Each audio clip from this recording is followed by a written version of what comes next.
Hello friends and welcome back. दोस्तों, हमारे channel में आप सबका फिर से स्वागत है।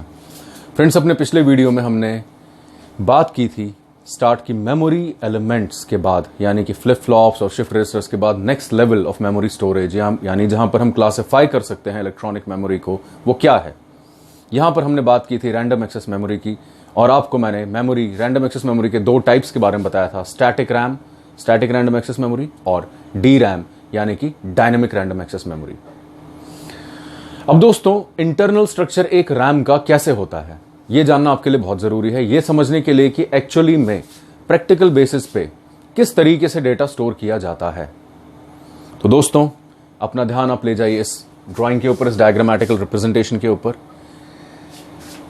आप यहां से शुरू कीजिए। देखिए दोस्तों, सबसे पहले किसी भी रैम में, मैं आपको जैसे एरे मैंने इसलिए बताया था आपको कि एरे का मतलब होता है एक पर्टिकुलर अरेंजमेंट ऑर्डर करने का या स्टोर करने का।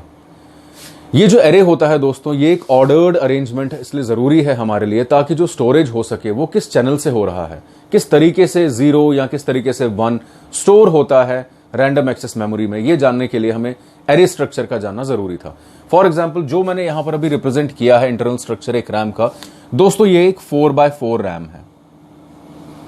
4x4 रैम इसलिए इसे कहा जा रहा है क्योंकि इसमें जो बीसी का मतलब है बाइनरी सेल, इसमें जो ये बाइनरी सेल्स की ग्रुपिंग है ये 4x4, रो वाइज भी 4 और कॉलम वाइज भी 4, 4 रोज 4 कॉलम्स, यानी 4x4 की ये एरे है, इसी को कहा जाता है एरे।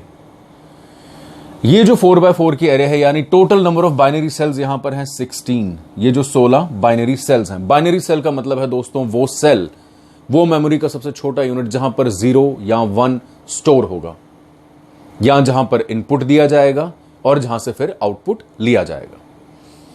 अब दोस्तों, हम इंटरनल स्ट्रक्चर की बात करते हैं रैम की। पहले बात करते हैं हम यहां पर एक डीकोडर सर्किट की।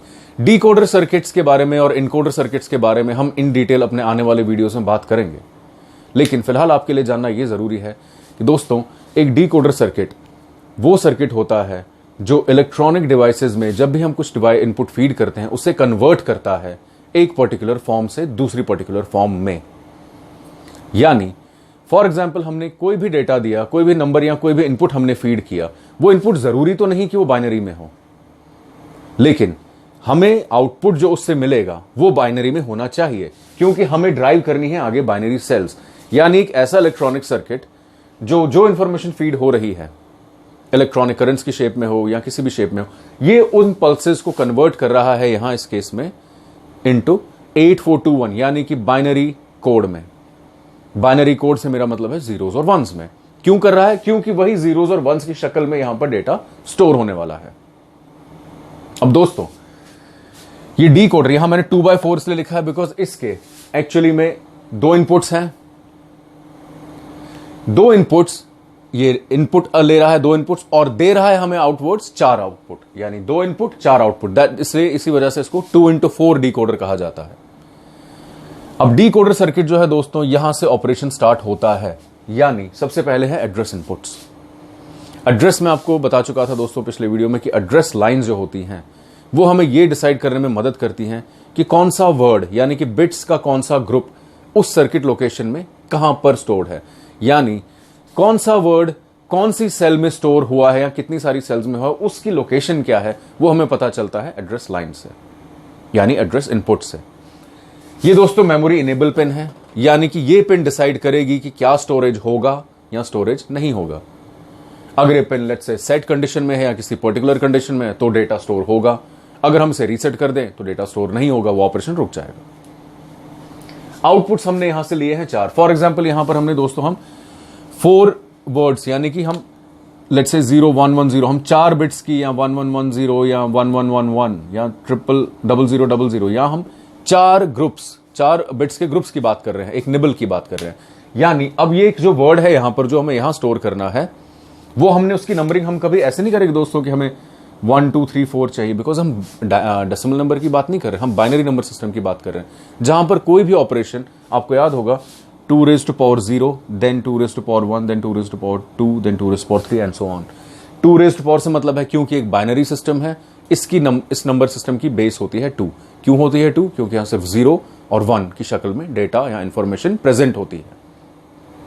नाउ यहां पर इसलिए हमने वर्ड काउंट स्टार्ट किया, वर्ड 0 यानी पहला the least significant bit, then word 1, then word 2, then word 3। ये उसी शक्ल में दोस्तों 2 raised to power 0, 2 raised to power 1, 2 raised to power 2, 2 raised to power 2, 2 raised to power 3 and so on. यानी अब ये वर्ड, ये इनपुट आए इसके पास और यहां इसने आउटपुट दिया। ये जो आउटपुट इस डिकोडर सर्किट ने दिया हमें दोस्तों, ये होगा 0 या 1 यानी बाइनरी फॉर्म में।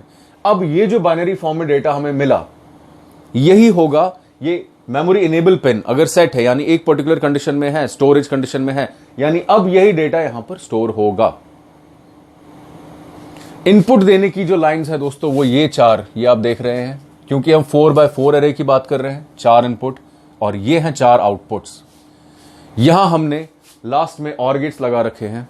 ऑर गेट्स इसलिए ताकि जो यहां पर हमें ये सारे के सारे आउटपुट्स मिल रहे हैं एक एक सेल से, ये सारे के सारे ऐड होकर हमें मिलेंगे। ये इन शॉर्ट में आपको समझाऊंगा दोस्तों अभी।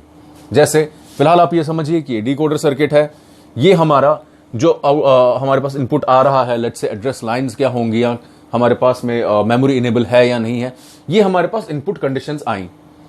उन इनपुट कंडीशंस को फिर इसने आउटपुट हमें डिकोड करके दिया। इन डिकोडर सर्किट्स के बारे में जैसे मैं बता चुका हूं दोस्तों, इनके पूरा इनका कॉन्फ़िगरेशन क्या होती है, होते क्या हैं इनकोडर सर्किट्स, डिकोडर सर्किट्स, से हम अगले वीडियोस में अपने डिटेल में बात करेंगे। बहरहाल आपके लिए यहां जानना जरूरी है कि डिकोडर सर्किट्स ही बाइनरी डेटा हमें देते हैं, जिनसे कि फिर ये बाइनरी सेल, जिन्हें मैंने शॉर्ट में BC लिखा हुआ है यहां पर, इन बाइनरी सेल्स में डेटा स्टोर होगा।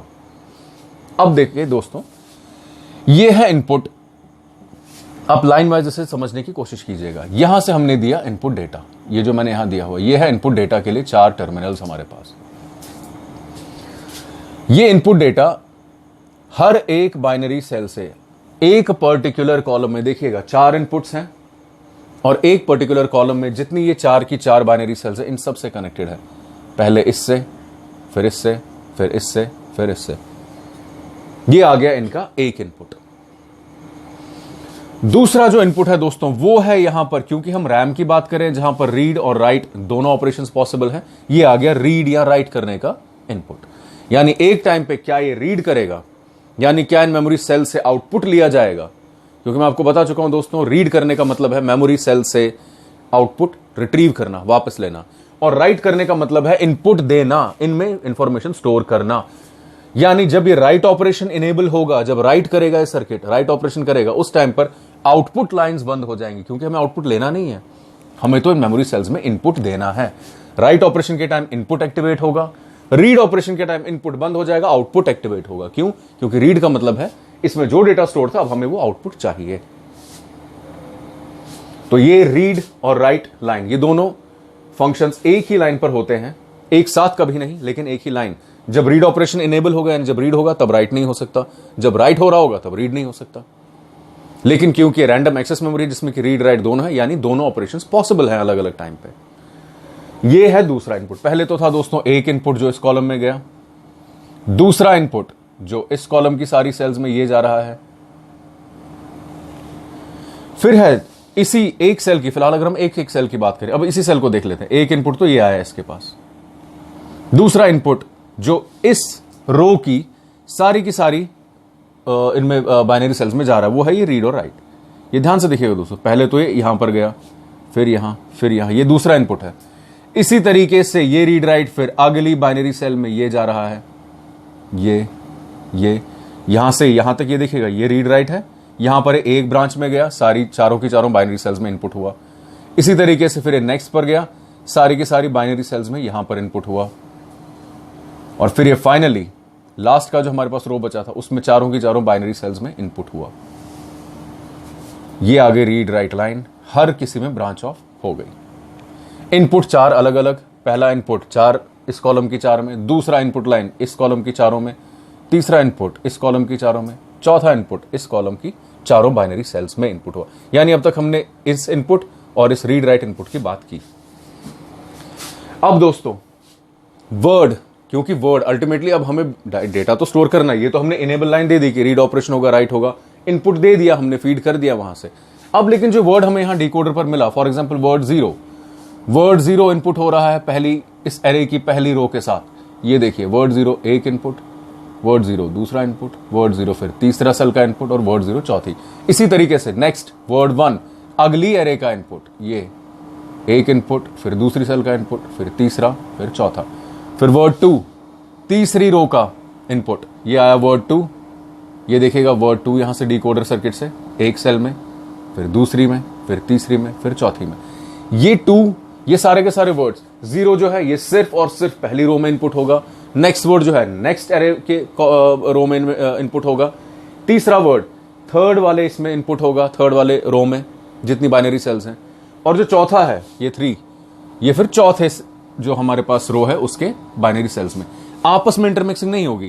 थर्ड जो यहां से इनपुट आ रहा है दोस्तों वर्ड 3, यानी जो थर्ड यहां पर आएगा 0 या 1 कुछ भी हो सकता है, वो कभी भी सेकेंड, फर्स्ट या नॉट वाले उसमें नहीं जाएगा। वो हमेशा फाइनल, जो फाइनल यहां पर डेटा बिट है जो 0 है या जो 1 है जो वर्ड को बनाती है, वो वर्ड स्टोर होगा लास्ट के इन चारों में। यानी ये सीक्वेंस में काम कर रहा है। पहला 0 जो है वो सिर्फ फर्स्ट रो में, सेकंड जो 1 है वो नेक्स्ट वाले में, थर्ड जो वर्ड 2 है वो थर्ड में, और फोर्थ वाला जो है वर्ड 3 वो इसमें, यानी एंड सो ऑन। अगर अगला होता तो वो इससे अगले एरे में, इससे प्रीवियस एरेज में नहीं। ये होता है स्टोरेज एक पर्टिकुलर लोकेशन पे, जो कि इनेबल होता है थ्रू दिस एड्रेस इनपुट। ये तो था दोस्तों हर एक सेल का 3 इनपुट्स की बात। पहला इनपुट हमने देखा, ये इनपुट जो अलग अलग एक एक कॉलम में एक एक इनपुट लाइन आई, फिर 2, फिर 3, फिर 4। फिर वर्ड इनपुट, पहला वर्ड पहली रो में, दूसरा वर्ड दूसरी रो में, तीसरा वर्ड तीसरी रो में, चौथा वर्ड चौथी रो में, हर एक सेल में, चौथी रो की हर एक सेल में, लेकिन कभी भी तीसरी रो में नहीं, एक पर्टिकुलर ऑर्डर में, अरेंजमेंट में। ये तो थे इन सारी की सारी बाइनरी सेल्स की 3 इनपुट्स। अब दोस्तों इनपुट हमने यहां तक कवर किया। अब फाइनली जो आता है वो आता है आउटपुट। 3 आप देख रहे हैं हर किसी बाइनरी सेल में 3 इनपुट है, लेकिन एक आउटपुट है। पहली कॉलम का ये जो निकला दोस्तों, इस एरे की पहली कॉलम का जो आउटपुट निकल रहा है वो सारे का सारा इसमें ऑर गेट, इसीलिए ताकि इस पूरे के पूरे कॉलम में जितनी बाइनरी सेल्स हैं उनका आउटपुट आपस में हमें ऐड होके मिले, इसलिए हमने ऑर गेट का इस्तेमाल किया। इसी तरीके से दूसरे कॉलम में जितनी बाइनरी सेल्स हैं उनका आउटपुट ऐड होके हमें फाइनली यहां पे मिले। यानी यहां पर हमें जब ये मिलेगा आउटपुट दोस्तों, ये पहला आउटपुट मिलेगा पहले कॉलम का, यहां पर दूसरा आउटपुट दूसरे कॉलम का, तीसरा आउटपुट तीसरे कॉलम का, और चौथा आउटपुट चौथे कॉलम का। जब रीड ऑपरेशन हो रहा होगा उस टाइम पर दोस्तों इनपुट नहीं होगा, क्योंकि रीड का मतलब होता है जो डेटा यहां स्टोर था वो सारे का सारा अब हमें रिट्रीव करना, अब हमें लेना है। यानी उस टाइम पर इनपुट डेटा लाइंस बंद हो जाएंगी, आउटपुट एक्टिवेट होगा। और जब राइट ऑपरेशन होगा, राइट ऑपरेशन का मतलब है डेटा स्टोर करना, उस टाइम पर दोस्तों इनपुट डेटा लाइंस एक्टिवेट हो जाएंगी, आउटपुट लाइंस बंद हो जाएंगी, क्योंकि हमें आउटपुट नहीं चाहिए, हमें तो उस टाइम पर मेमोरी सेल्स में, इन बाइनरी सेल्स में डेटा स्टोर करना है। तो दोस्तों ये था in detail operation of random access memory. इसके बाद जो नेक्स्ट टाइप ऑफ मेमोरी आती है दोस्तों, उसे कहा जाता है रीड ओनली मेमोरी या रोम, ROM। रोम के भी फर्दर टाइप्स होते हैं, जैसे कि पहली होती है random read only memory, ROM, रोम शॉर्ट में, जिसमें कि हर एक ऑपरेशन, फॉर एग्जांपल जैसे कि रीड ओनली मेमोरी में जैसे नाम ही बता रहा है खाली रीड किया जा सकता है, उसमें आप एक बारी जो इंफॉर्मेशन उसमें स्टोर्ड है उसी को रिट्रीव कर सकते हैं। उसको आप नए सिरे से उसमें कोई राइट ऑपरेशन नहीं हो सकता, आप उसमें डेटा फीड नहीं कर सकते हैं, कोई इंफॉर्मेशन स्टोर नहीं कर सकते हैं। फिर उसका अगला टाइप है प्रोग्रामेबल रोम, यानी PROM जिसे कहा जाता है, जिसे प्रोग्राम किया जाता है। फिर आता है इरेजेबल PROM, यानी एक ऐसा प्रोग्रामेबल रीड ओनली मेमोरी जिसे कि इरेज यानी मिटाया जा सके उसमें जो डेटा है। फिर आता है EEPROM, इलेक्ट्रिकली इरेजेबल, यानी जिसे इरेज करना पॉसिबल है लेकिन इलेक्ट्रिक फील्ड की मदद से। फिर आता है फ्लैश मेमोरी। ये सारे के सारे टाइप्स हैं दोस्तों जो मैंने अभी बताई, ये हैं रोम के। यानी ब्रॉडली मेमोरी है 2 तरह की, रैम और रोम। रैम मतलब रैंडम एक्सेस मेमोरी, जिसके बारे में हमने भी बात की, जो है 2 टाइप की फर्दर, स्टैटिक और डायनामिक। फिर है रोम, रीड ओनली मेमोरी। ये है फर्दर टाइप्स की, जिनके बारे में आपको अभी थोड़ा थोड़ा बताया। इनके बारे में हम इन डिटेल बात करेंगे, इन रोम के बारे में, इसका स्ट्रक्चर कैसा होता है, प्रोग्रामेबल मेमोरी क्या होती है, इरेजेबल क्या होता है, इलेक्ट्रिकली इरेजेबल क्या होता है। ये सारी बातें दोस्तों अपने अगले वीडियो में। तो उम्मीद है आपको आज का हमारा वीडियो इन्फॉर्मेटिव लगा होगा, पसंद आया होगा। इस पर्टिकुलर टॉपिक को लेकर या प्रीवियस किसी भी डिस्कस टॉपिक को लेकर अगर आपके मन में कोई भी सवाल हो, कोई भी दुविधा हो, कोई भी शंका हो, तो नीचे कमेंट्स में ज़रूर लिखिए, उसका उत्तर देने में हमें बेहद खुशी होगी। कृपया हमारे इस चैनल को लाइक और सब्सक्राइब ज़रूर कीजिए। Thank you.